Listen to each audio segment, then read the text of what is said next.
Hello everyone. In previous video we completed chapter number 5. I hope you all are well understood chapter number 5 because it is very important. If you want to know chapter number 6 very well, then you have to completely clear your funda with chapter number 5. Okay. So chapter number 5 में हमने inheritance और principles के बारे में पढ़ा कि principle of inheritance and variation देखा कि कैसे इनहेरिटेंस वर्क करता है। एक ऑफस्प्रिंग मीन्स के पेरेंटल जनरेशन में से ऑफस्प्रिंग में आता है, राइट, इनहेरिटेंस। बट इनहेरिटेंस के लिए जो मॉलिक्यूल रिक्वायर है उसका जो हम नॉलेज लेंगे वो इस चैप्टर में लेंगे। So that is why the chapter number 6 name is molecular basis of inheritance। कि inheritance के बारे में तो हमने थोड़ा बहुत पढ़ा, बट वो inheritance ही किस molecule की वजह से हमको मिलती है, that is called molecular basis of inheritance, right? So before we start new chapter, I tell you something कि चैप्टर नंबर 5 कंप्लीट हुआ है, उसके बाद आपने टेस्ट दिया होगा। आई होप आपने अच्छे से टेस्ट दिया होगा ऑनेस्टली, राइट। दूसरा कि बहुत सारे लोग ऐसे हैं, मोस्टली 90% स्टूडेंट ऐसे हैं, 90 to 95% की हमारा वीडियो वो देखते ही नहीं है, कोई व्यू ही नहीं है उसमें। अगर आप देखते हो तो अच्छा रहेगा आपके लिए, बिकॉज ये जो 5, 6, 11, 12 वो चैप्टर है, पहले भी नहीं देखते थे आप, पता है मुझे, और मैंने बोला भी था कि आप वीडियो देखो तो आपको कुछ समझ में आएगा। घर पे बैठे बैठे सब नहीं आ जाएगा, राइट। सो बहुत कम लोग हैं जो हमारा वीडियो देखते, इवन मेरे बायोलॉजी का नहीं, किसी भी सब्जेक्ट का वो वीडियो नहीं देखते। हमको पता चलता है कि किसने देखा किसने नहीं देखा, राइट। सो प्लीज़ मेहरबानी करके आप वीडियो देखो, वीडियो को लाइक करो अगर आपको समझ में आया है तो, राइट। ये आपके लिए है, हमको तो सब आता ही है, तो हमको तो देखने की ज़रूरत ही नहीं है। आपके लिए ही हम वीडियो बना के भेजते हैं। वीडियो बनाना और आपको भेजना वो बहुत लॉन्ग प्रोसेस हो जाती है। इससे अच्छा है कि आपको सीधा ही हम पढ़ा देते, बट ऐसा पॉसिबल नहीं है, इसीलिए हमको इस वे से आपको नॉलेज देना है और हम दे रहे हैं, बट आप ले नहीं रहे हो। So this is not good for you, हमारे लिए तो गुड है ही नहीं, राइट। आप देखोगे नहीं देखोगे, हमको तो कोई प्रॉब्लम नहीं होगी, हमको कोई एग्ज़ाम देनी नहीं है, हमको कोई फंडा क्लियर करना नहीं है, क्योंकि हमको फंडे क्लियर ही है, बट आपके लिए ये बैड है। सो प्लीज़ मेहरबानी करके आप वीडियो देखो, वीडियो को लाइक करो, वीडियो को शेयर भी कर सकते हो इफ़ यू लाइक, अच्छे से आपको पसंद आया है तो। और यही टाइम है आपके पास रिजल्ट अच्छा लाने का, बिकॉज सिलेबस भी रिड्यूस हो गया है। सो इसी साल के लिए 2020-21 के लिए ही सिलेबस रिड्यूस है, नेक्स्ट ईयर होल सिलेबस आएगा। सो अच्छा है कि घर पे भी बैठना है और सिलेबस भी रिड्यूस है, तो कम सिलेबस में ज़्यादा मार्क्स आप ला सकते हो, बट कब, अच्छे से प्रिपरेशन करो तो। अदरवाइज घर पे बैठे रहोगे तो एक चैप्टर भी नहीं अच्छे से होगा, अगर आप घर पे भी प्रिपरेशन नहीं करते हो तो। क्लियर। सो मेहरबानी करके ऐसा मत करो, सभी वीडियो देखो, सभी सब्जेक्ट की, भले आप ट्यूशन जाते हो फिर भी आप देखो वो वीडियो, कुछ नया आपको जानने को मिल सकता है, राइट। एक ही चीज़ अगर बार बार करो तो आपको गलती भी जल्दी से समझ आती है, और आप में अच्छाई क्या है वो भी आपको समझ आती है। कि मम्मी खाना बनाती है, फर्स्ट टाइम कैसा हुआ, सेकेंड टाइम कैसा हुआ, फिर उसको रेगुलरिटी आदत हो जाती है, रेगुलर हो जाता है, तो उनका खाना अच्छा ही बनता है, राइट। तो सेम वे आप पहली बार पढ़ोगे, दूसरी बार पढ़ोगे, थोड़ी दिक्कत होगी, बट तीसरी, चौथी बार, पाँचवीं बार तो फाइनली आपको आ ही जाएगा। सो अगर आप ट्राई करोगे तो आपको डेफिनेटली सभी सब्जेक्ट, सभी टॉपिक अच्छे से समझ में आ जाएंगे। So let us start chapter number 6, that is molecular basis of inheritance. So देखते हैं हम कि इनहेरिटेंस के लिए कौन सा मॉलिक्यूल वर्क करता है यहाँ। सो इनहेरिटेंस के लिए ये मॉलिक्यूल के बारे में तो आपने पढ़ा ही होगा, देखा ही होगा, सुना ही होगा, मैं डीएनए की बात कर रही हूँ, deoxyribonucleic acid, that you already studied in standard 11th chapter number 9, standard 11 chapter 9, उसमें पूरा स्ट्रक्चर हमने देखा था डीएनए का। तो वही एक मॉलिक्यूल है जो इनहेरिटेंसी के लिए रिस्पॉन्सिबल है। सो हमको इस चैप्टर में कौन से टॉपिक देखने हैं, कौन से फंडा क्लियर करने हैं, वो हम देखते हैं। First of all you have to study DNA, that structure, right, length of DNA, then the search for genetic material की डीएनए जेनेटिक मटेरियल है तो बैक्टीरियल ट्रांसफॉर्मेशन करके एक एक्सपेरिमेंट था जो ग्रिफिथ साइंटिस्ट ने दिया था, तो वो प्रैक्टिकल हमको अच्छे से समझना है। Okay, then RNA world, RNA के बारे में आपको अच्छे से समझना है। देन रेप्लिकेशन, अगर हम रेप्लिकेशन की बात करते हैं तो रेप्लिकेशन में क्या आएगा, डीएनए में से क्या बनेगा, 2 DNA, right, that is called replication. But अगर ट्रांसक्रिप्शन की बात करते हैं हम तो डीएनए में से क्या बनेगा,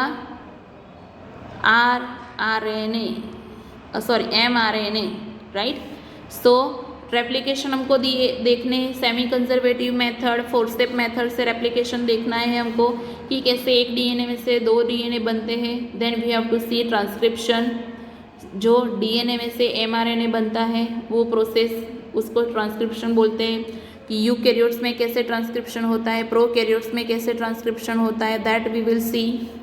देन जेनेटिक कोड इसीलिए पढ़ना है क्योंकि हमको डीएनए में से प्रोटीन सिंथेसाइज करना है, तो उसके लिए कोडोन होते हैं, राइट। वो इंफॉर्मेशन एमआरएनए पे आती है, डीएनए से एमआरएनए पे आती है, तब कोड लेके आती है और वो कोड से ही हम प्रोटीन सिंथेसाइज कर सकते हैं। नेक्स्ट ट्रांसलेशन मीन्स एमआरएनए जो है उसमें से क्या सिंथेसाइज होगा, प्रोटीन सिंथेसाइज होगा, and that process known as translation. Then regulation of gene expression, and 2 type के एक्सप्रेशन होंगे, negative and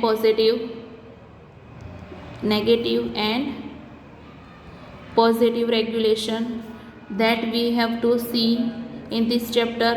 then human genome project की genome means what, group of gene, genome means what, group of genes, कि बहुत सारे jeans अगर combine होंगे तो genome बनेगा। और ह्यूमन के जीनोम का एक प्रोजेक्ट यहाँ है जिसमें use of human genome projects, then importance of human genome projects, then principle of human genome projects, वो देखना है। और last topic that is DNA fingerprint, कि डीएनए फिंगरप्रिंट से हमको पता चलता है कि पेरेंटल रिलेशन हम अगर हमको पता नहीं है तो डीएनए टेस्ट से पता चलता है, आप मूवी में और सीरियल में देखते होंगे, राइट। सो डीएनए फिंगरप्रिंट की डीएनए हम कैसे देख सकते हैं, वो सेल के न्यूक्लियस में होता है फिर भी हम देख सकते हैं नेकेड आइज से, तो वो कैसे देख सकते हैं, वो डीएनए फिंगरप्रिंट मेथड से देख सकते हैं, राइट। सो ये सब टॉपिक आपको 6th चैप्टर में देखने हैं। So let us start the introduction of this chapter. In the previous chapter you have learned the inheritance patterns and genetic basis of such patterns. At the time of Mendel, the nature of those factors regulating the pattern of inheritance was not clear. कि जो भी factor थे जो Mendel ने दिए थे उनकी जो इनहेरिटेंस पैटर्न्स थी वो क्लियर नहीं थी। Over the next 100 years, the nature of the putative genetic material was investigated, culminating in the realization that DNA means कि deoxyribonucleic acid is the genetic material. At least for the majority of organism कि DNA वहाँ majority of organism में DNA as a genetic material था। In class 11 you learned that nucleic acid are polymer of nucleotide, कि nucleic acid means के DNA that is the polymer of nucleotide, means what, कि nucleotide that is the monomer. Nucleotide कौन है, monomer, और वो monomer combine होके एक polymer बनता है दैट इज कॉल्ड पॉलीमर। कौन सा बनेगा, polymer DNA, or we can say RNA. Okay. Deoxyribonucleic acid and ribonucleic acid. Deoxyribonucleic acid and ribonucleic acid are two types of nucleic acid which is found in system. DNA act as a genetic material in most of the organism. कि DNA mostly organism में as a genetic material होता है, but RNA as a genetic material in some viruses, but mostly functions as a messenger. RNA, DNA तो genetic material होता ही है सभी organism में, but कभी कभी RNA सम वायरसेस में एज ए जेनेटिक मटेरियल होता है. बाकी मोस्टली RNA कैसा फंक्शन करता है? As a messenger. मीन्स के एक मॉलिक्यूल में से दूसरे मॉलिक्यूल में कोई भी मैसेज, कोई भी इंफॉर्मेशन ट्रांसफ़र करता है. RNA has additional role as well. Means के RNA का दूसरा भी फंक्शन है. क्या है function? As a adapter, structural and in some case of catalytic molecule. Means के as a enzyme. Catalytic molecule means what? As a enzyme function करता है, जिससे रेट ऑफ रिएक्शन बढ़ता है. ओके. सो RNA और DNA के बारे में समझ में आया.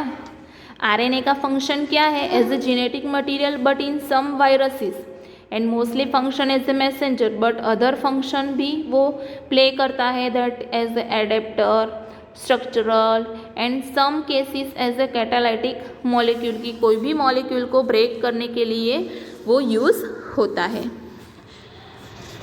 In class 11 you already learned the structure of nucleotide and the way these monomer units are linked to form nucleic acid polymer. कि आप अर्ली क्लास में ऑलरेडी पढ़ चुके हो कि कैसे न्यूक्लिक एसिड पॉलीमर बने हैं. तो इस चैप्टर में आपको क्या पढ़ना है?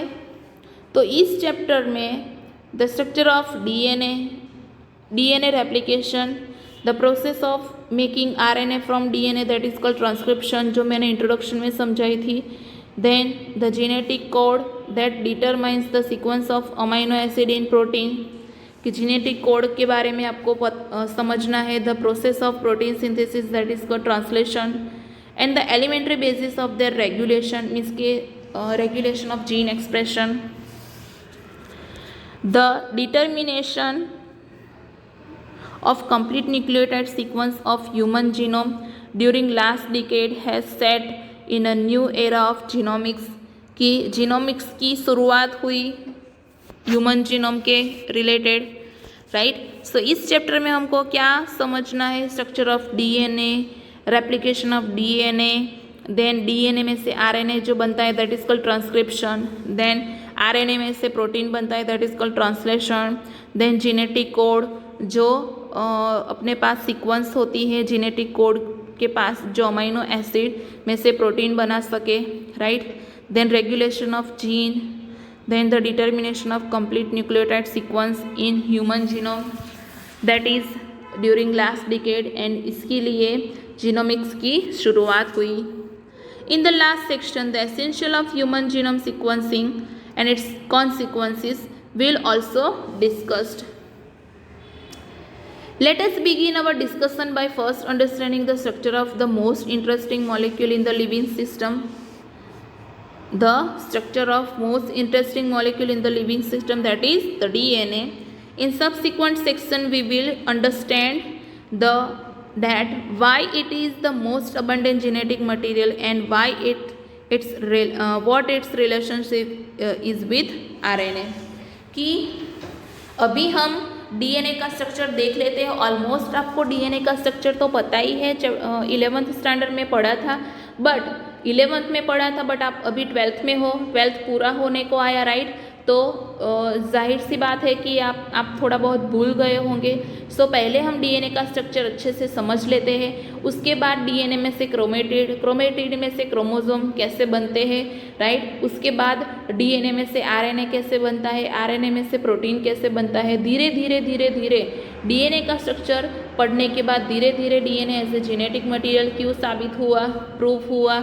फिर DNA का RNA के साथ क्या रिलेशन है, वो सब डिटेल में हम देखेंगे, right. So this all about the introduction of new chapter. I hope आपको अच्छे से ये चैप्टर समझ में आएगा. जैसे फिफ्थ चैप्टर थोड़ा लेंथी भी है और थोड़ा टफ भी है, सेम वे ये चैप्टर भी लेंथी भी है और टफ भी है। और फिफ्थ चैप्टर है उससे बहुत इंटरेस्टेड है ये चैप्टर। सो अच्छे से ये समझना, सभी मेरे वीडियो देखना, लाइक और शेयर करना, राइट, व्यूज़ देना कि कैसा लगा वो video. If any doubt then you can ask us, but please मेहरबानी करके ये सभी वीडियो आप देखना, क्योंकि this is the basic funda of genetics. और आफ्टर 12th आपको ये बेसिक इन्फॉर्मेशन कहीं भी नहीं मिलेगी, किसी बुक में भी नहीं मिलेगी, राइट।